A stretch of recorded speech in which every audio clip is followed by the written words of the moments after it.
Hello dear friends, जब आप ये वीडियो देख रहे होंगे तो आप सीए इंटर लॉ का पेपर देख के निकल रहे होंगे। तो दोस्तों ध्यान रखना, आज का दिन बिल्कुल वेस्ट मत करना, क्योंकि अगला एग्जाम एक दिन के जस्ट बाद आपका टैक्सेशन का है, इनकम टैक्स एंड जीएसटी। और आप लोग सब जानते हैं कि जितनी भी अच्छी तैयारी कर लो, लेकिन लास्ट मोमेंट पे जो हमें स्ट्रेटेजी रहती है, डेढ़ एक दिन की जो पढ़ाई रहती है, बहुत मायने रखती है। तो ये स्ट्रेटेजी प्लानिंग आप टाइम टू टाइम में लेके आया हूँ, इसको आप थोड़ा टेलर मेड भी कर सकते हैं। तो दोस्तों आज 7 मई को आप लोग बिल्कुल टाइम वेस्ट नहीं करना है, काफी आपको बूस्टअप दे देगा। इस दिन आपको शाम को 6:30 से मैं स्ट्रेटेजी दे रहा हूँ, 6:30 से 30 मिनट, 7 बजे से 30 मिनट, 7:30 से 45 मिनट, ऐसा करके बेसिक कॉन्सेप्ट इनकम टैक्स का, रेसिडेंशियल स्टेटस और हाउस प्रॉपर्टी ये निपटाना है। और 8:15 से 9:30 के बीच में आपको सैलरी हेड निपटाना है, ये टारगेट।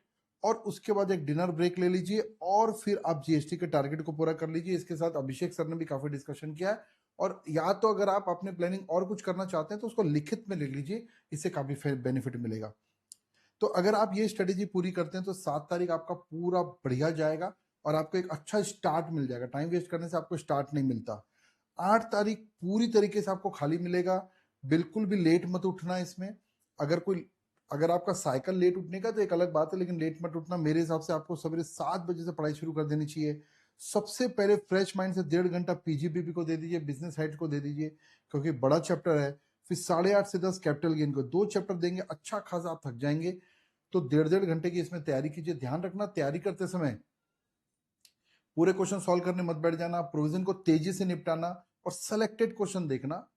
और ओवरऑल क्वेश्चन पे ज्यादा ध्यान देना। ओवरऑल क्वेश्चन जिसमें काफी सारे एडजस्टमेंट एक साथ रहते हैं, तो इससे काफी कम क्वेश्चन में आपकी तैयारी हो जाएगी। आपने सेलेक्ट करके रखा होगा। फिर एक छोटा सा ब्रेक दे दीजिएगा और फिर जीएसटी की प्लानिंग ब्रेक, फिर इनकम टैक्स में आज के दिन ही आप इसको इंटरचेंज कर लेना। आप income from other sources, clubbing set of छोटा चैप्टर है, डिडक्शन, रिटर्न फाइलिंग, टीडीएस, सब में मैंने आपको एक एस्टिमेटेड टाइम दे दिया है। और फिर एक छोटा सा ब्रेक 30 मिनट का ले लीजिएगा अपने हिसाब से। और फिर जीएसटी का एक प्लानिंग दे दीजिएगा, फिर डिनर ब्रेक और उसके बाद फिर जीएसटी की प्लानिंग। इसको आप वैसे वैसे कर सकते हैं। 9 तारीख को क्योंकि आपके एग्जाम है, all the best for that. और 9 तारीख को सवेरे 6 बजे से 2 घंटा आप कंप्यूटेशन ऑफ टोटल इनकम की प्रैक्टिस कर लीजिए, क्योंकि पहला क्वेश्चन देखने मिलेगा। मैं आपको एक गाइडलाइन दूंगा कि पहले क्वेश्चन अगर थोड़ा भी टफ लग रहा है तो वहां से पेपर बनाना स्टार्ट मत करना।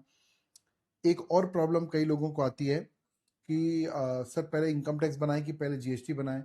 देखिए 15 मिनट जो शुरू में आपको मिलता है उसमें पूरी प्लानिंग कर लीजिए। जो क्वेश्चन नहीं बन रहे उस पर फोकस मत कीजिए, जो क्वेश्चन बन रहे उस पर फोकस कीजिए। इससे आपको ज़्यादा बेनिफिट मिलेगा और कॉन्फिडेंस बढ़ेगा। और रही बात इनकम टैक्स पहले बनाए, जीएसटी जो पहले बन रहा है उसको पहले बनाना है।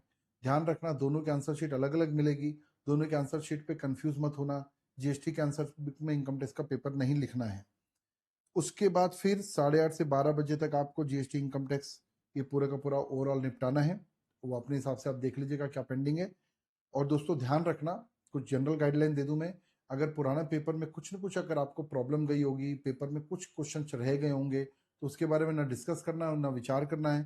Please treat each paper as a separate exam, क्योंकि पुराने एग्जाम को अगर आपने ज्यादा अपने दिमाग में लोड ले लिया तो नया एग्जाम बिगाड़ लेंगे।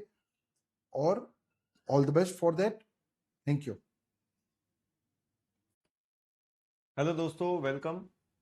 आपने अभी तक अपने इंटर के 2 पेपर दे के आ चुके हैं। अब आपके ग्रुप 1 का आखिरी पेपर बचा है, दैट इज टैक्सेशन, जिसमें जीएसटी और इनकम टैक्स दोनों हैं। तो मैं सी अभिषेक बरड़िया आपको आपकी जीएसटी की क्या स्ट्रेटेजी रहनी चाहिए इन 1.5 दिनों में, उसके लिए मैं आपके सामने एक छोटा सा सेशन लेके आया हूँ कि कुछ बातें ध्यान रखनी है। मैं अपने डिस्कशन को शॉर्ट प्रिसाइज 2 हिस्सों में बांटूंगा। एक, जो आप एग्जाम देने जाएंगे जिस दिन, उससे पहले क्या क्या करना चाहिए, करेक्ट, बिफोर एग्जाम, तो वो 1.5 दिन की आपकी क्या स्ट्रेटेजी रहेगी। और एक, on the day of exam आपकी क्या स्ट्रेटेजी रहेगी। तो ये 2 हिस्सों में अपन बात करेंगे। बिफोर एग्जाम यानी 1.5 दिन में कुछ बातें आपको ध्यान रखनी है, जैसे चैप्टर्स को आपको रिवाइज करने हैं। चैप्टर्स तो रिवाइज करनी है, लेकिन सीक्वेंस ऑफ रिवीजन आपका असेंशियल होता है। तो ध्यान रखें कि सीक्वेंस में आप रिवाइज कर रहे हैं, वो सीक्वेंस में आपको अभी बताने वाला हूँ। दूसरा, ध्यान रखिएगा पास्ट एग्जाम्स क्वेश्चन जो आपके एमटीपी आरटीपी, खास तौर पे आपके अटेम्प्ट के, और कुछ हो ना हो, आपके अटेम्प्ट के एट मैक्स टाइम परमिट करे तो 2 अटेम्प्ट, लेटेस्ट 2 अटेम्प्ट, इसको आपको फोकस करना चाहिए। इसको जरूर कुछ समय आपको देना चाहिए। फिर आप जानते हैं 10 मार्क्स के कंपलसरी क्वेश्चंस होते हैं। मैंने आपको शीट्स बांटी ही हैं 10 मार्क्स के क्वेश्चंस की, जिसमें सारे एग्जाम्स के क्वेश्चंस जितने भी हैं सब आए हुए हैं। करेक्ट। तो उसकी प्रैक्टिस जरूर होनी चाहिए हमारी। उसी के साथ साथ केस बेस्ड एमसीक्यूज भी जो है, मतलब ये दो एरियाज जो है ये ग्रे एरियाज हैं, जो सिस्टमेटिकली धीरे धीरे करते करते आप इनको टिक किए ही होंगे, तो इनकी वाउचिंग जरूरी है। और ध्यान रखने वाली बात है कि जीएसटी इनकम टैक्स की आपको सेपरेट आंसर शीट मिलेगी, ये बड़ा की पॉइंट। ठीक। अब आइए बात करते हैं सीक्वेंस ऑफ चैप्टर्स आपके कैसे होने चाहिए, किन सीक्वेंस में आपको अपनी तैयारी करनी चाहिए। अब अगर सीक्वेंस ऑफ चैप्टर की अगर मैं आपको बात करूं कि किस तरीके से आपकी तैयारी करनी चाहिए, जैसे जैसे अभी आप पेपर 2 अपना दे के आए हैं, तो ऑलरेडी शाम हो चुकी है जब आप मुझे सुन रहे हैं, तो आपके पास दिन थोड़ा आज के दिन में पढ़ने के लिए समय उतना नहीं होगा कंपेरेटिव टर्म्स में। तो आज आप थोड़े से लाइट टॉपिक्स लीजिए, जैसे कि time of supply, value of supply. Light topic लेकिन मार्क्स में scoring topic, time supply, value of supply. 1 घंटे में दोनों टॉपिक आपका हो जाता है। और रजिस्ट्रेशन और एग्जामेशन, तो रजिस्ट्रेशन लगभग अप्रोक्सीमेटली 1 घंटे में हो जाए, आपका एग्जामेशन 1 घंटे में हो जाए। तो इसको आप देखेंगे तो मतलब लगभग आप देख रहे हैं 3 घंटे आप पढ़ रहे हैं, तो 3 घंटे में आपके अच्छे खासे चैप्टर्स जो हैं वो हो रहे हैं, जिन पे एग्जाम में सवाल बनते ही बनते हैं। तो ये हमारा पहला एरिया होना चाहिए कवर अप करने का, कि पहले time of supply, value of supply देखें, फिर आप रजिस्ट्रेशन एग्जामेशन देखें।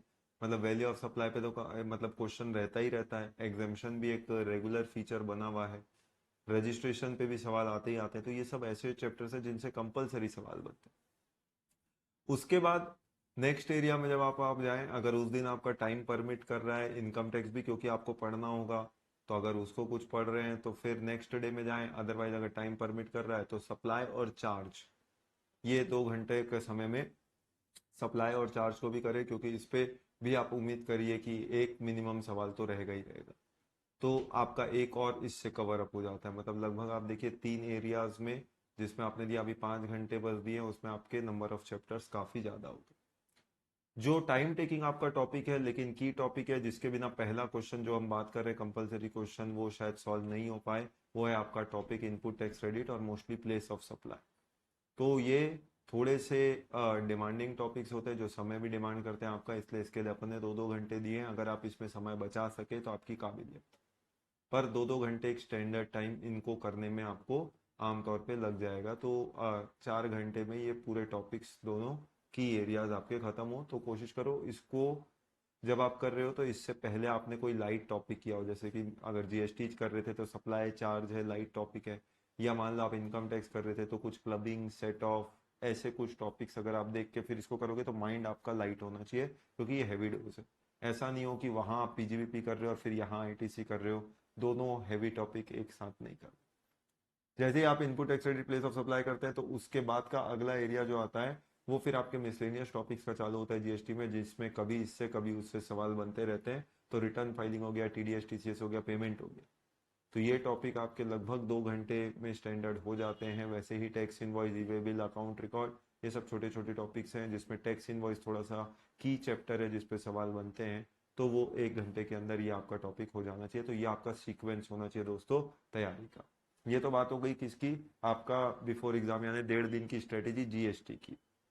ठीक उसी प्रकार से, यानी नोट जो मैंने आपको दिया क्या, कि आरटीपीज, अमेंडमेंट्स और एमटीपी, ये खास तौर पे आप इसका 1 घंटे समय निकालिए। अगर आपके ये जिस दिन एग्जाम दे के आए या उसके अगले दिन ही निकलता, तो अगले दिन जब एग्जाम देने जाओगे उसकी मॉर्निंग में भी कर सकते हो, या अगर पिछली नाइट के पास नाइट में आपके पास समय है जब आप कुछ नया नहीं करना चाह रहे हो, तो तब भी इनको देख सकते हो। बट कोशिश करें अमेंडमेंट, आरटीपीज और एमटीपीज एटलीस्ट आपके अटेम्प्ट का मिनिमम, और एट मैक्स एक पहले तक का देख के जाने की कोशिश जरूर करिएगा। करेक्ट। तो ये तो अपना डिस्कशन हुआ 1.5 दिन का। Day of exam, day of exam में कुछ बातें आपको ध्यान रखनी है। क्या क्या बातें आपको ध्यान रखनी चाहिए, जैसे कि enter the exam hall confidently. जो भी आपका समय है कोशिश करें आप 10-15 मिनट बिफोर हैंड पहुंच जाएं, चिंता की कोई बात नहीं है। पहले जाके आराम से बैठिए। अगर आप अचानक से बाद में जाते हैं, कभी किसी कारणवश लेट हो जाते हैं, तो आपका माइंडसेट अगर कूल नहीं रहेगा तो आती हुई चीजें भी आपसे नहीं बनेगी। तो इसलिए कोशिश करें कि कूल माइंडसेट के साथ आप जा रहे हैं। यस, तो पहली बात। दूसरा, 15 मिनट का जो आपको टाइम मिलता है स्टडी टाइम, उसमें डिसाइड कर ले कि आईटी पहले करना है कि जीएसटी पहले करना है, मतलब सीक्वेंस फाइनल कर ले। तो इससे आपको सॉल्व करने में ज़्यादा आसानियत होगी। पहले हमेशा कोशिश रहती है कि एमसीक्यू को आप पहले सॉल्व करें, क्योंकि उतने क्रिटिकल रहते नहीं। अगर आपने पढ़े हुए हैं थोड़े से, वो जिस लॉ को रिलेट कर रहे हैं, खासतौर पे जीएसटी की बात करूं, तो वो आपसे बन जाएंगे 15 नंबर के। तो पहले कोशिश करें एमसीक्यू को सॉल्व करने का, फिर डिस्क्रिप्टिव पे आए 35 मार्क्स का। अब डिस्क्रिप्टिव जो 35 मार्क्स का आएगा, ये आप जानते हैं आपको सिर्फ 3 क्वेश्चन ही अटेम्प्ट करने रहेंगे। पहला वाला आपका 15 नंबर का, जिसके 2 हिस्से 10 मार्क्स और 5 मार्क्स के रहेंगे फिक्स है, और इसके बाद आपको 2 क्वेश्चंस करने रहेंगे। ये तो बस मैं आपको रिकैप करा रहा हूँ कि आपको 3 ही क्वेश्चन अटेंड करने हैं जीएसटी के, और सिमिलरली इनकम टैक्स के, ये आपको ध्यान रखना है। तो 3 क्वेश्चन जब अटेंड करने हैं, तो आप एक ये भी ध्यान रखिए कि पेपर आपका 3 घंटे का नहीं है, आपके 2 पेपर 1.5-1.5 घंटे के हैं। ये मैं आपको क्लास में भी सिखाता था, आज वापस से याद दिला रहा हूँ कि आपके 2 पेपर हैं इनकम टैक्स जीएसटी, बस फर्क ये है एक ही दिन हो रहे हैं एक साथ। तो 50-50 मार्क्स के हैं, तो टाइम भी 1.5-1.5 घंटा ही देना चाहिए आपको। तो स्टैंडर्ड अगर मैं बात करूं, तो 1 मार्क्स के लिए वैसे तो 180 मिनट होते हैं, पर हम कुछ टाइम बफर लेके चले तो 1 मार्क्स के लिए 1.5 मिनट मान के चलिए। तो 1.5 मिनट अगर आप मान के चलते हैं, तो कोई भी 5 मार्क्स का अगर क्वेश्चन आता है स्टैंडर्ड, तो कोशिश करो उसको फिनिश करने की लगभग 5 से 10 मिनट में। तो 5 से 10 मिनट में वो क्वेश्चन आपका खत्म हो जाएगा 5 मार्क्स का। वैसे ही जो 10 मार्क्स का पहला क्वेश्चन आता है कंपलसरी वाला, पहला पार्ट उसका, तो वो आप कोशिश करें 15 से 20 मिनट अप्रोक्सीमेटली में आपका खत्म हो जाना चाहिए। तो शुरू से अगर आप वो प्रॉपर स्पीड को मेंटेन करेंगे, तो अपने टारगेट को भी जल्दी अचीव करेंगे। ठीक बात है। तो इतना आप करेंगे तो ये सारी बात होगी। जैसे मैंने बोला, ध्यान रखिए, कई बार ये चीजें आप भूल जाते हैं, इसलिए आखिरी में फिर याद दिला रहा हूँ कि don't forget, income tax GST separate marksheet होती है, तो आप दोनों की आंसर शीट जो है वो अलग अलग बनाइएगा। ठीक बात है। करेक्ट। बाकी कुछ भी हो तो आप एनी टाइम उस चीज के लिए कांटेक्ट कर सकते हैं। All the very best. Wish you good luck. Thank you.